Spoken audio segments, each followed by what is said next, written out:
A data plane processor refers to the kind of processors that do the heavy computation in a system on chip. It applies to many different types of computation, usually real-time computation for baseband signal processing, for audio processing, video and image processing, network processing, security processing, and the control processing which is closely associated with those high throughput, real-time data streaming applications that define the computational characteristics of many system-on-chip devices. So data plane processing is a broad category. Each data plane has a different focus, and some chips contain many different types of data plane processors if that chip does audio and video and wireless communication and network processing. So it is a category that really covers a lot of the most innovative, most performance sensitive, and most energy sensitive parts of chip design.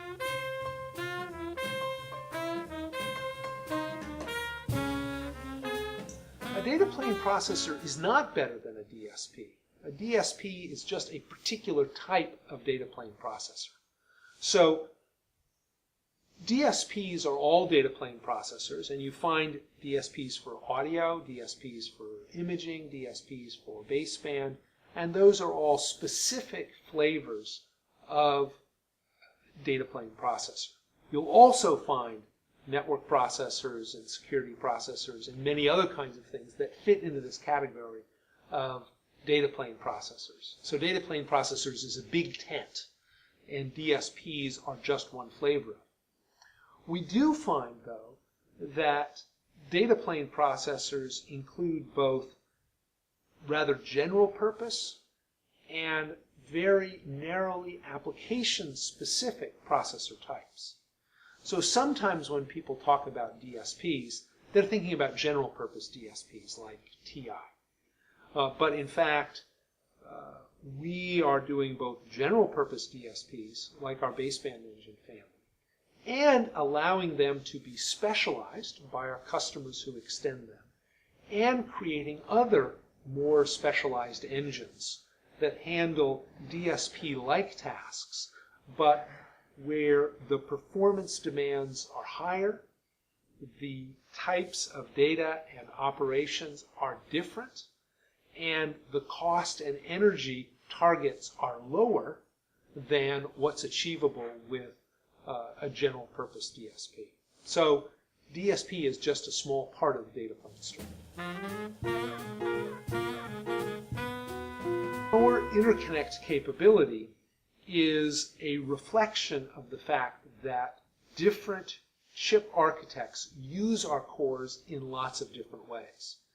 In some cases, we are serving as a single offload engine connected to an AMBA bus and really under the supervision of some general purpose CPU. Sometimes we're building complex clusters of multiple cores, 2, 4, 8 cores working together, sometimes a heterogeneous mix of different functions. And interconnect is not just how that subsystem talks to the rest of the world, but the connections inside of that cluster are critically important to the performance and energy efficiency of the entire subsystem. And to do this, we require both very high bandwidth connections to the outside world, using our general processor interface and our bridges to the AMBA bus, AXI, AHB, Sonix, Arteris interconnect, but also novel connections internal to the cluster, often using our local data memory interfaces or customer-defined extended interfaces. Our local data memory connections are important because they are wide and fast and easily understood by the compiler as shared memory communications takes place. And so a single processor can have multiple data ports, each 512 bits wide at a maximum, that allow it to be interconnected to the local memories and sometimes the local memories of adjacent cores as well. We also have the port and queue interfaces that allow for streaming interfaces of any width from 1 bit to 1024 bits wide with different kinds of handshakes. So our lookup interfaces allow for pipelined access to memories or local memory blocks. Our input and output queues have a full cycle-by-cycle handshake for full data streaming. We have imported wires, exported states that are used for simple interfaces to any kind of external block.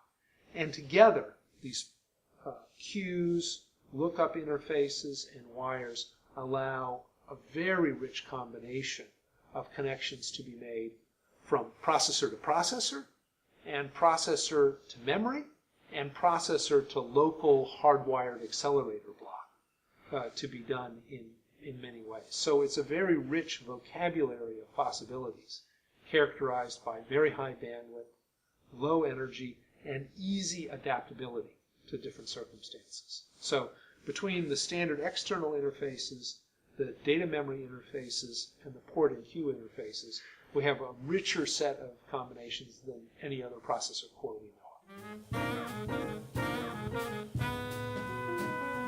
We've had a close relationship with MIMO for 2 or 3 years, and we have found over time that we're able to build a closer and closer relationship, not just between the two companies, but with our common customers as well.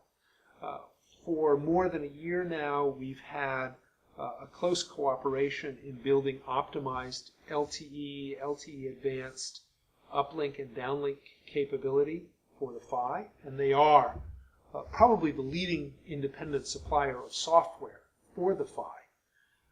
But because we have such rich business together with common customers, we found that extending the relationship, making it tighter, and working on a more exclusive basis made mutual sense, because it demonstrates to the marketplace what a tight and complete product we have together, and allows us to work more easily with the large customers, because they know that Tensilica and MIMO are really committed to one another fully, and we're investing together in the most complete solution. So it really reflects the progress that we've already made and the desire of customers to have a seamless, complete product solution that works with Tensilica processor cores and MIMO software solutions for LTE.